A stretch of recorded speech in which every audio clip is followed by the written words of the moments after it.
కాంగ్రెస్ ప్రభుత్వానికి దేవాదుల అత్యంత ప్రాధాన్యమైందని మంత్రులు అన్నారు. ఉమ్మడి వరంగల్ జిల్లా పర్యటనలో భాగంగా ఉప ముఖ్యమంత్రి బట్టి విక్రమార్క, మంత్రులు ఉత్తమ్ కుమార్ రెడ్డి, సీతక్క, పొంగులేటి శ్రీనివాసరెడ్డి, కోమటిరెడ్డి వెంకటరెడ్డి, వాకిటి శ్రీహరి, సమ్మక్క సారక్క బ్యారేజీ దేవాదుల ప్రాజెక్టును పరిశీలించారు. దేవాదుల భూసేకరణకు సంబంధించి కలెక్టర్లు త్వరగా చర్యలు చేపట్టాలని ఆదేశించారు. ఇందుకు అవసరమైన 67 కోట్లను వెంటనే విడుదల చేస్తామని డిప్యూటీ సీఎం భట్టి తెలిపారు.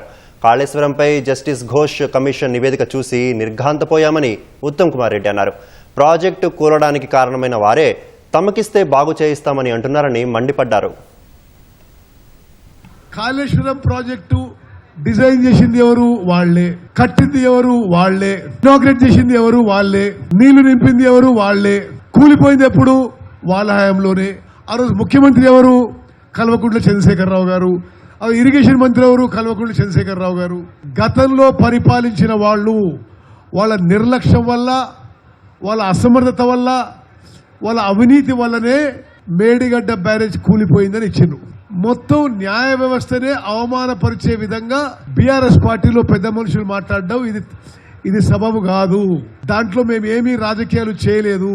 మేడిగడ్డ మేము రిపేర్ చేసి వాడుకుంటామంటారు. ఆ 3 బ్యారేజెస్లు ఉపయోగించడానికి వీలు లేదు. దాని మీద ఒక టైప్ ఆఫ్ టెస్టులు, పరీక్షలు చేయాలని చెప్పడం జరిగింది. గోదావరి నదీ జలాల విషయంలో తుమ్మడి హట్టిపై ప్రాజెక్టు కట్టి తీరుతాము. త్వరలో పనులు మొదలుపెట్టి పూర్తి చేస్తాము. వరద జలాల్లో మాకు 200 టీఎంసీలు కేటాయించి కేంద్ర ప్రభుత్వమే నిధులు ఇవ్వాలి, మేము మళ్ళీ ఇంకో ప్రాజెక్టు కట్టుకుంటామని చెప్పి కూడా నేనే లిఖితపూర్వకంగా ఇచ్చిన.